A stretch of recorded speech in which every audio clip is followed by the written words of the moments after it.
ಅವರೆಕಾಯಿ ಸಜ್ಜಿಗೆ ಸ್ವಲ್ಪ ಮಾಡುತ್ತೀಯಾ? ಬೆಲ್ಲದ ನುಗ್ಗೆಕಾಯಿ ಬೆಲ್ಲದ ಬದನೆಕಾಯಿ ಅಕ್ಕಿಯ ರೊಟ್ಟಿ ತಿನ್ನುತ್ತೀಯಾ?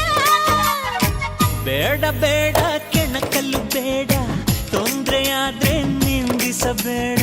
ಮೆಚ್ಚಿಕೊಂಡ ಗಂಡೆ ನಿನ್ನ ತೊಂದ್ರೆ ನಂಗೆ ತುಂಬಾ ಚೆನ್ನ.